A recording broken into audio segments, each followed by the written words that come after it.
Rain Goku ने अपनी smile से बहुत सारे लोगों को बदला है एंड उसमें से एक है सानेमी एंड वो कैसे आगे बताता हूँ। और कनाओ के अलावा भी एक ऐसा कैरेक्टर है जिसे तांजिरो के ऊपर क्रश था। वैसे देखे तो डीमन स्लेयर के सभी कैरेक्टर एक से बढ़कर एक है, लेकिन उनमें भी सबसे ऊपर है हाशिराज। इन हाशिराज में तुम्हें बहुत ज्यादा स्माइल करने वाले हाशिरा भी देखेंगे, बहुत ज्यादा क्यूट हाशिरा भी देखेंगे, बहुत ज्यादा खुंदक में रहने वाले हाशिरा देखेंगे, बहुत ज्यादा डिप्रेशन वाले हाशिरा देखेंगे एंड इसी के साथ एक रेज हाशिरा भी है। मैं जानता हूँ कि अभी तक तुम्हें सभी की सभी हाशिराज को देख लिया होगा, लेकिन इनके बारे में तुम बहुत माइन्यूट डिटेल्स के बारे में नहीं जानते हो। स्ट्रॉन्गेस्ट हाशिरा ग्योमे उस समय क्या करता है जब वो किसी डीमन से फाइट नहीं कर रहा होता। वैसे देखे तो ग्योमे की बहुत सारी हॉबीज हैं, लेकिन उसकी एक फेवरेट हॉबी है बांसुरी बजाना। हाँ, डीमंस की तो वो बजाता ही है, लेकिन बांसुरी बजाना भी उसकी फेवरेट हॉबी है। वैसे ग्योमे ने फर्स्ट टाइम बांसुरी बचपन में बजाई थी, जिसके बाद ग्योमे को इससे प्यार ही हो गया। और जब बचपन में ग्योमे छोटा था, वैसे सब छोटे ही होते हैं, हाँ, तो बचपन में एक बार ग्योमे ने इतनी देर तक बांसुरी बजाई कि उसकी दादी माँ को गुस्सा आ गया, जिसके बाद करंट स्ट्रॉन्गेस्ट हाशिरा ग्योमे की कुटाई भी हुई थी। माना कि बचपन में बांसुरी के लिए ग्योमे भैया की कुटाई हो गई थी, लेकिन बड़े होकर इन्होंने बहुत लोगों को कूटा भी है, जिसमें से एक है इनोसुके।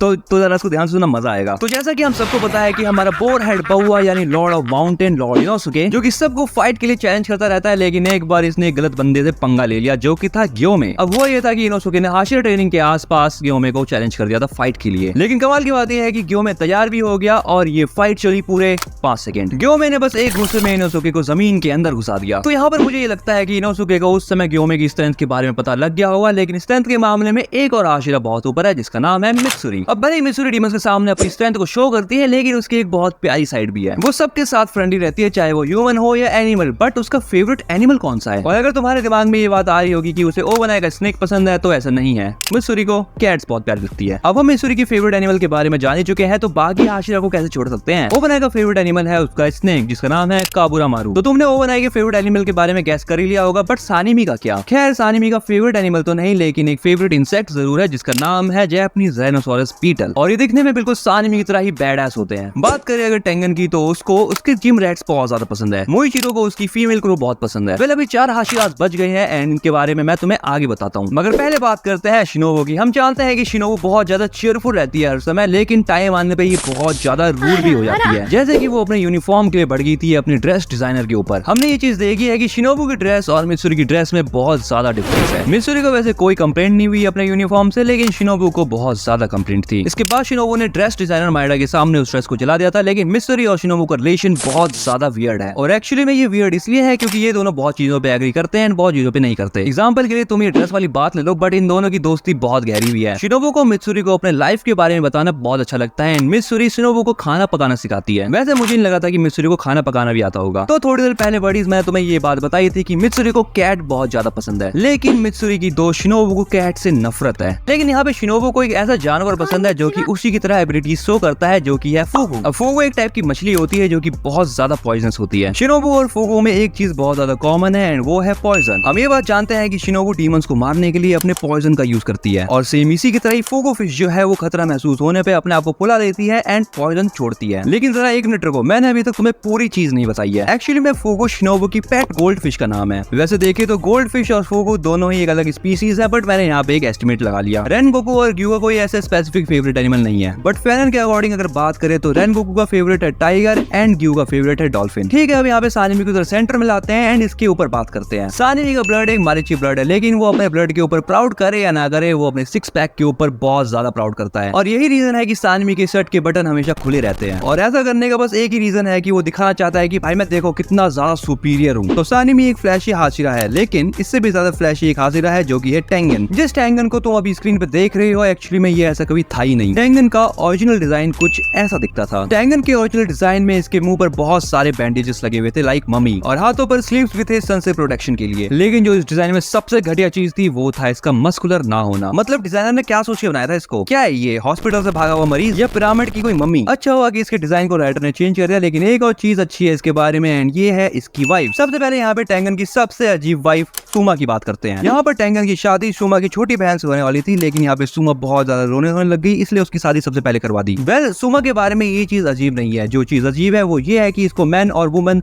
दोनों में इंटरेस्ट है। इसके बाद माकियो की बात करें तो माकियो टेंगन की एक रिलेटिव है, और ज्यादा गुस्सा करने की वजह से ये कभी कभी मिशन में फेल भी हो जाती है। और फाइनली टेंगन की सबसे मैच्योर वाइफ हिनात्सुरु उज़ोई फैमिली के बाद सेकंड स्ट्रॉन्गेस्ट फैमिली से आती है। ये एक क्लेवर कुनोइची भी है एंड इसी के साथ ही सीक्रेट्स पता करने में माहिर है। यहाँ पर तो टेंगन के मजे ही मजे हैं, क्योंकि उसके पास बहुत सारे लोग हैं बात करने करने के लिए, लेकिन एक ऐसा बंदा है जिसका कोई दोस्ती नहीं है एंड वो है ग्यू तोमियोका। ग्यू एक ऐसा इकलौता हाशिरा है जिसने अभी तक एनीमे में बस एक बार स्माइल करा है, और वो भी किसी एपिसोड के बीच में नहीं, ताइजो सीक्रेट्स के अंदर, जब उसकी फेवरेट इस सैल्मन डाइकन उसके सामने आई तब। तोमियोका वैसे हमेशा डिप्रेशन में लेकर है, लेकिन इसको देखते ही उसका डिप्रेशन थोड़ी देर के लिए ही सही लेकिन कम जरूर हो जाता है। तो वापस चलते हैं टेंगन की वाइब्स के ऊपर। अब हमने यहाँ पे टेंगन के चेहरे पर एक फ्लैशी सा मेकअप देखा है, लेकिन इससे जुड़ी एक कमाल की बात यह है कि ये सारा मेकअप टेंगन खुद नहीं करता। एक्चुअली में देखे तो टेंगन का ये मेकअप कर पाना बहुत ज्यादा मुश्किल है, इसलिए इस मेकअप को करने के लिए इसकी तीनों वाइफ्स इसकी मदद करती है। अब टेंगन ये मेकअप करके जाता कहाँ है? ऑब्वियस सी बात है, डीमन से लड़ने। और डीमंस को खत्म करने के लिए टेंगन जो निचिरन ब्लेड यूज करता है, तुम्हें क्या लगता है कि वो कितनी लंबी होगी? तुम्हारे दिमाग में जो भी साइज आया वो तुम मुझे कमेंट करके बताना, लेकिन टेंगन की एक्चुअल ब्लेड का साइज नॉर्मल निचिरन ब्लेड से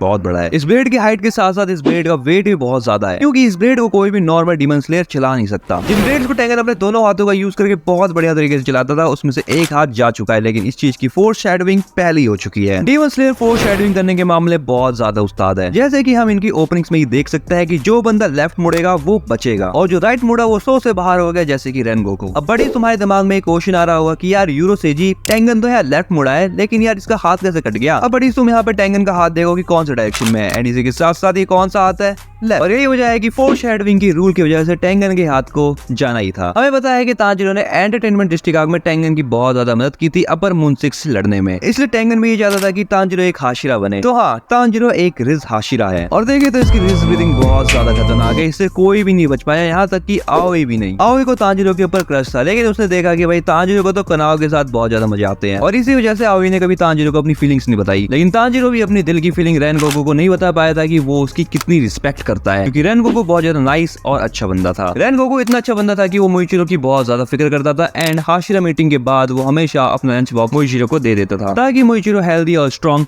बना रहे। लेकिन इससे भी ज्यादा अच्छी बात यह है कि रेनगोकू के जाने के बाद ये काम सानेमी करता था। और अगर गाइस तुम्हें ये बात अच्छी लगी है तो कमेंट में लिखो सानेमी द बेंटो बॉय। मगर यहाँ पे हमेशा सानेमी का मूड तांजिरो को देख के क्यों खराब हो जाता है? ऐसा इसलिए बड़ी क्योंकि तांजिरो सानेमी को उसके पुराने दोस्त मासाशिका की याद दिला देता है, और इसीलिए तांजिरो जब भी सानेमी के पास जाता है वो उसके पास से हमेशा सैडनेस को स्मेल करता है। ग्यू ने सानेमी की ये वाली बैक स्टोरी सुन के उसको दोस्त बनाने की कोशिश करी, लेकिन अब सानेमी का नेचर ऐसा हो चुका है कि यार उसको कोई घंटा फर्क नहीं पड़ता किसी से। बेकार है भैया, मैं तो टूट गया।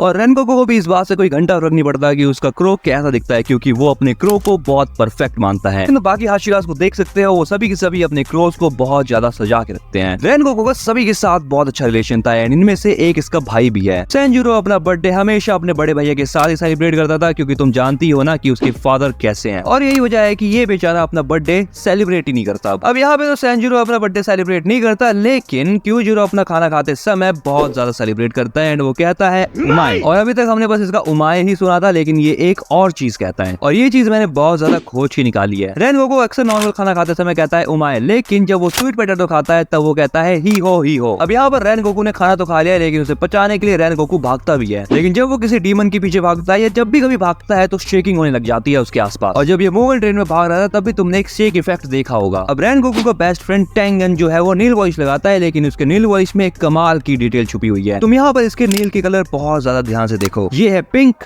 और ग्रीन। क्या तुमने यहाँ पे कुछ नोटिस किया? अगर तुमने कर लिया है तो कमेंट बताना, अगर नहीं किया तो मैं बताता हूँ। टेंगन की लड़ाई हुई थी योशिवारा डिस्ट्रिक्ट में डागी और ग्यूतारो से, और डागी का थीम कलर क्या है? बिल्कुल सही कहा तुमने, पिंक, और ग्यूतारो का ग्रीन। तो हो सकता है कि ये एक तरह की फोर्स शैडोइंग है। वेल ये एक फोर्स शैडोइंग होना हो, लेकिन डाकी दिल्ली से जरूर है। रेनगोकू और सानेमी के साथ साथ मोइचिरो की एक और बंदा फिक्र करता था, और वो है टेंगन। जब टेंगन को ये बात पता चली कि इन्फिनिटी कैसल में मोइचिरो टपक चुका है, तब उसको बहुत ज्यादा दुख हुआ, और तब उसने खुद को ब्लेम किया कि उसको भी जाना चाहिए था इन्फिनिटी कैसल में लड़ने। अब देखो यहाँ पे demon slayer corps final battle के बाद तो अबेंडन हो गया था, लेकिन ककाया जब जिंदा था तब उसको एक एक डीमन स्लेयर का नाम याद था जो कि मर चुके थे डीमन से लड़ते हुए, क्योंकि यहाँ पे ककाया को बहुत ज्यादा पेशेंस था, एंड उसको भरोसा भी था अपने डीमन स्लेयर कॉर्प्स के मेंबर पे कि वो एक दिन मुजान द माइकल जैक्सन को खत्म कर देंगे। लेकिन कभी कभी सब कुछ जल्दी पा लेने की चाह डुबा भी देती है, जैसे कि कोकोशिबो अपने डिसीजन लेने की वजह से डूबा था, क्योंकि कोकोशिबो और ज्यादा पेशेंस रखकर अगर सन ब्रीथिंग को सीखने की कोशिश करता वो पक्का सीख भी जाता। वो सन ब्रीथिंग को इसलिए अच्छे से नहीं सीखा क्योंकि उसे अपने भाई से बहुत ज्यादा जलन थी, एंड वो उससे हमेशा कंपटीशन में लगा रहता था, इसलिए कंपटीशन की वजह से जलन में आगे ज्यादा माथामारी नहीं करनी चाहिए, अपने काम पे ध्यान देना चाहिए। सानेमी और नेजुको का बॉन्ड भी बहुत ज्यादा अच्छा हो जाता है, बट फाइनल बैटल के बाद। फाइनल बैटल के बाद जब सानेमी नेजुको से मिलने जाता था तब वो उसके लिए हमेशा गिफ्ट लेके भी जाता था एंड ये देख के ज़ेनोसुके की बहुत ज्यादा जलती थी, लेकिन नेजुको ये चीज देख के बहुत ज्यादा खुश रहती थी। एंड मुझे पता है कि ये वाली वीडियो देख के तुम्हें बहुत अच्छा लगा होगा, तो इस वाली वीडियो को लाइक करना मत भूलना एंड अपने दोस्तों के साथ ये वीडियो शेयर कर दो फटाफट से। तुम अपने ओपिनियन कमेंट में लिखना मत भूलना एंड इसी के साथ साथ लिखना कि बट मजा आया यूरोसेजी। वेल अभी मेरे मुंह के ऊपर एक वीडियो आ रही होगी तो इस वीडियो को देखना मत भूलना, इस वीडियो को भी देखो, मजा आएगा।